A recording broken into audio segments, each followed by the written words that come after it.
After Sabarimala Lord Ayyappa temple, the communist government and its ecosystem have come after the Guruvayur temple in Kerala. For this, it is launching a smear campaigns against the Mandir tradition and it is shooting off from the shoulders of reformists. The onslaught on the rich and Sanatan tradition of the Guruvayur temple is being layered under the garb of progressive debate of reform versus tradition. Hello and welcome to TFI Post. I'm your host Parush Gupta. If you like our videos, do subscribe and share our videos. Let's begin. For those unversed, like many revered Hindu temples and based on the energy, legacy and ritualistic traditions among host of other scripture based reasons, the Guruvayur temple has been following a sacrosanct tradition. In simplistic terms, the devotees have to follow the tradition of shirtless entry in the temple premises. Even Prime Minister Narendra Modi and his security delegations had to abide by the sanctity of the temple's tradition, where they had gone willingly to take blessings of Lord Vishnuji. Now, this very tradition is under attack in the garb that it furthers casteism. The grave and brazen charge of casteism against an age-old tradition of the Hindu temple was labelled in the presence of head of the communist government, yiVijayan. Currently, he is facing the heat for giving contentious remark against Sanatan Dharma, in which he linked Sanatan Dharma with casteism. Now, in the presence of communist leaders whose deranged take on religion, especially Sanatan Dharma, is an open secret, the issue of Guruvayur's temple tradition was raked up by Sachidanand Swami of Shivagiri Mutt. In presence of Kerala CM yiVijayan, Sachidanand Swami sermonized for giving away the tradition of shirtless entry in the temple premises, referring to it as a residue of casteism. Now, for those unversed, it may sound to be a voice from intra-tradition because of the Swami title.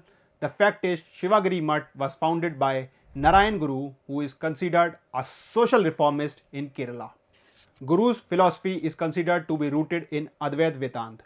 The doctrine emphasizes non-duality, asserting that the ultimate reality of Brahman is singular and indivisible, and that the individual self or Atma is unified with his universal essence. He advocated his philosophy with a message of one caste, one religion, one God for man, to challenge societal norms. He promoted the opening of consecrated temples to people of all castes. However, under his disciples, a political slugfest against the Guruvayur temple and all similar Hindu temples has been raked up. This has been raked up to shield communist leader Vijayan's deranged take on Narayan Guru's association with Sanatan Dharma and an assault on the latter. The timing is sufficient enough to establish the fact that why the issue is being picked up for debate now. Nonetheless, when the matter is up for discussion, many aspects would go to test now. Prominent among them is caste. The casteist charge has been derived from the earlier struggle in 1982 when an alleged scuffle broke out between Sri Narayan Guru's disciple Swami Anand Tirthan and those serving free meals after the former refused to remove the upper garment. As per the details of the alleged incident, it was claimed that the scuffle broke out because the meal was Brahmin O2 and it was being served only to Brahmins. While so-called social reformists have an axe to grind with the devotees and provoke them on multiple reasons, the alleged discrimination with non-Brahmins was catered to. Consequently, when the matter escalated, Brahmin O2 was abolished and it was replaced with a new set up of meals for all. The temple accepted the decision and made it a tradition to serve all. But the fact of the matter is, Anand Tirthan was himself a Konkani Brahmin and was no Shudra. So the communist troop of Brahmin versus non-Brahmin, Brahmin supremacy, hegemony, Brahminical patriarchy and the bogey of continuation of Brahmin atrocities on non-Brahmins, Dalit, tribal in particular, does not hold waters even in the alleged 1982 incident. Nonetheless, since all these relates to history, it is a matter of investigation if the meal was only served to Brahmins or only that meal Brahmin O2 was served to Brahmins. Now there is a stark difference in both. Sanatan texts find mention of Brahma Bhoj, which is no welfare scheme but a traditional meal offered to Brahmins, not clergy, and out of server's choice, not Brahmins' demand. The purpose of such a Brahmin meal is not welfare feeding but holds a cultural significance. Hence, interference in any such practice should have gone through the investigation into the religious texts and might fall outside the purview of the government, especially the communist ones. But the communist government and its control board governing the temple did not even try to go to that extent, just to please a section with unwarranted demands. Nonetheless, the question may still prevail, why even have a different meal? This question finds convergence into recent controversy. Here, it is mandatory to revisit the fact that Anand Tirthan claimed he was asked to remove upper garment to prove that he was not a non-Brahmin. Even after taking into consideration that the O2 was served for Brahmins only. But let us consider here that even after 20 years down the line, with further modernity, it is bizarre to think that a Brahmin identity could have been known only by the Yagnopavitra or Janevu. The Shiksha Sutra on the head is sufficient for that matter. If anyone argues that Shiksha Sutra can be grown by anyone, that the Janevu is also not monopolized by Brahmins. In fact, 3 of the 4 Varnas are entitled by Shastras to wear Janevu. So the question here is, how Janevu can prove someone is Brahmin? Nevertheless, there is a significant number of Brahmins today who have relinquished Janevu. How would they prove their Brahmanical identity? Simply put, predominantly it's not about the caste but about traditions, and Brahmins' involvement is used as a pretext to call anything casteist. The only feature that must be taken into consideration should be tradition. In recent controversy, Sachinandan claimed that shirtless tradition to enter temples is a casteist residue because there is no mention of such a thing in scriptures, and the only thing that matters in temple is the feeling of devotees. Now, both the premises of the argument are baseless. Firstly, clothes or vastras play a crucial role. Secondly, the temple tradition is predominating. The reason that such arguments flare up is because of the lack of understanding. Most people think that temples are a place where a murt or a murti is installed and people go to see it, which is utter rubbish. A deity in a temple is consecrated through pran pratishtha and it is believed to have a soul in it.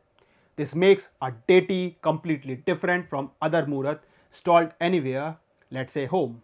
So when a person performs any holy task, be it puja, dhyan, jap and darshan among others, he has to make a vow, sankalp. In this sankalp and the process, attire are precisely mentioned in our scriptures.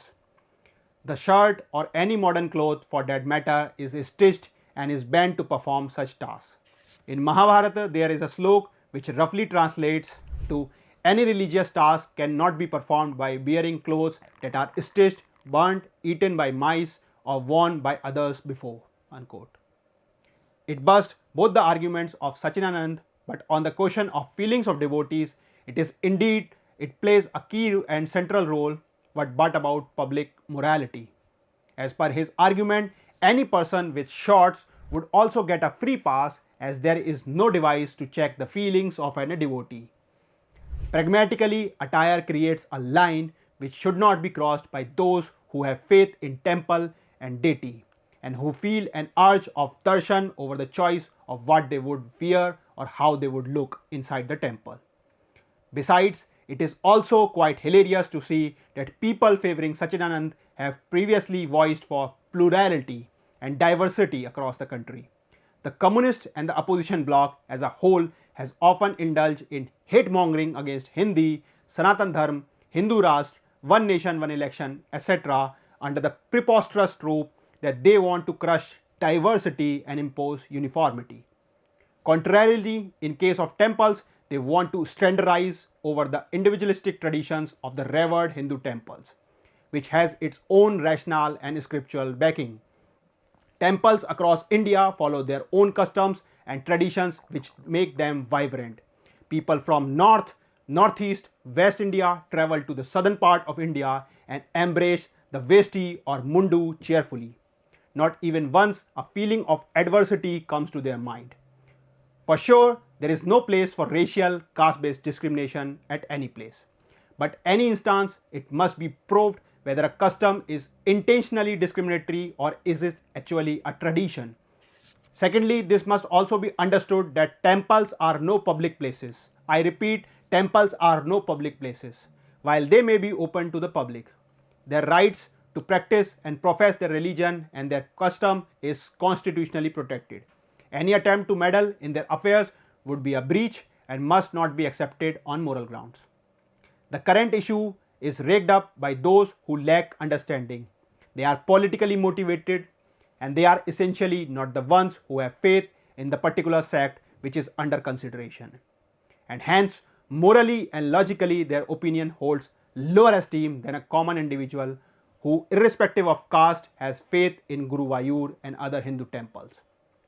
Now it lies on the shoulders of the stakeholders to quote the scriptures to preserve century-old traditions which are inherently and by core not discriminatory, failing which could create a ripple effect that could rupture the very fabric of India's civilizational and traditional virtue.